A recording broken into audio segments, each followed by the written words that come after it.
Hello, everyone. Sufit here. I'm here today with Chuck Ticker, mediator and author of the popular book Bobby Gets Bubkus, Navigating the Sibling Estate Fight. Chuck joins us today from the siblingguy.com. Welcome, Chuck. Hi, Sophie. Good to be back. So, Chuck, I have a question for you today. What is the role of birth order in the sibling estate fight? And I'm talking whether they're in court or in mediation. How does birth order affect how siblings behave in this process?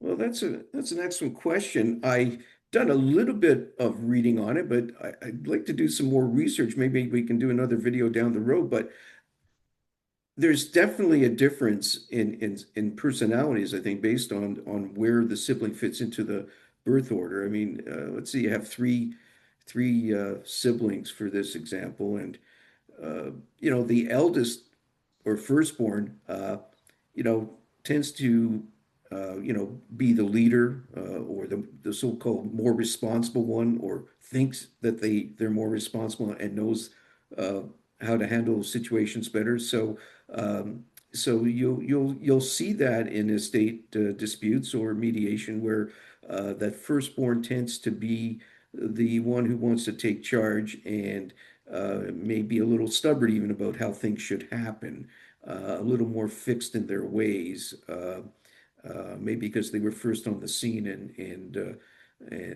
that's just how things develop. But you'll see that for sure coming from firstborns.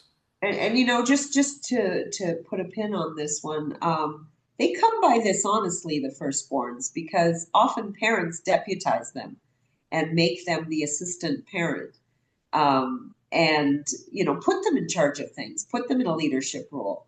So, for example, I know you don't have statistics today, but I'd be really curious to see how often the firstborn is named the executor as opposed to all three kids, let's say. What do you think about that?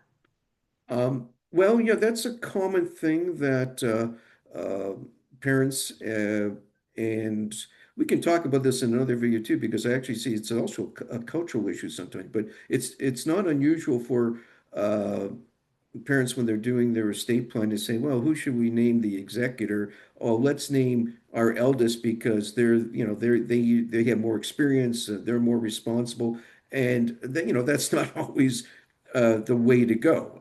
They may be the eldest, but may not have a clue on how to administer estate, or they may not get along with their younger siblings. But yeah, that there's this perception out there that older is wiser, but that's not always the case.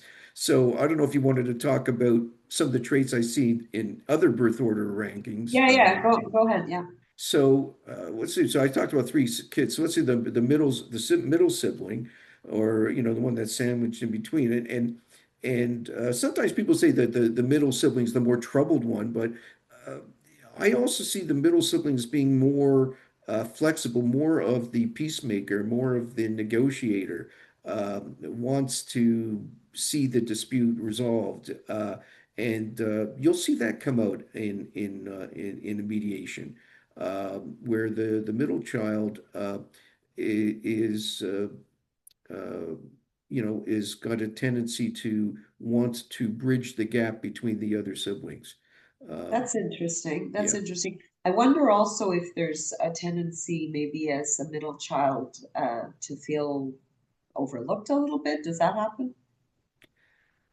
Yeah, I think that happens in a lot of families. Like there's like I said, I don't have any hardcore statistics at my fingertips right now. I'm sure there've been studies done on this, and I think I'd love to do some more research. But yeah, I mean, I think it's just uh, seems to be a common thought out there that the middle child is in this unique position. And sometimes they handle it well, and sometimes they don't handle it as well emotionally. And you'll see that play out in the estate dispute or at the mediation. Yeah. Sometimes, I mean, they could be a peacemaker on the surface because that is their role, but underneath maybe feel a little overlooked or resentful, or because the oldest kid is the leader and the youngest kid is, well, we'll talk about that in a minute, but the middle kid kind of is searching for his Right. or her identity. Okay, let's go on then. And what about the last born, So, the the baby? youngest one, obviously, I'm not saying that the youngest one will tend to be the parent's favorite, but uh, they obviously quite often will get a lot more attention growing up. A lot depends too with the age gap between the siblings. If they're 2 years spread apart, these changes may not be significant. We see a lot of times that there's larger age gaps between the children. So between the youngest and the eldest, there could be like, a 10-year plus gap. And that's much more significant in those situations in terms of how the things play out. But, younger kids, people say maybe they're spoiled or their expectations are a little different because they've had this more attention. Um, but they'll tend to see things differently from the eldest child, and sometimes there's some friction there. But it varies from family to family how this plays out. I don't think there's any fixed rule that you can say, other than there is a dynamic that we see in every estate case or mediation, this dynamic amongst the siblings where there's different personalities, different approaches, different expectations. And there seems to be some relation to the birth order. But it's not always easy to pinpoint it exactly. Um, but definitely it is a factor. All right. Well, there you have it. We have a first run through on this, and we'll come back and once you've done some more research, we'll give a second pass on this birth order, how it affects the participants in a sibling estate fight. Our guest today has been Chuck Ticker, mediator and author of the popular book Bobby Gets Bupkis, Navigating the Sibling Estate Fight. Chuck joins us today from thesiblingguy.com. Leave a comment below and hit like, and we'll see you in the next one. Chuck, thank you very much. My pleasure.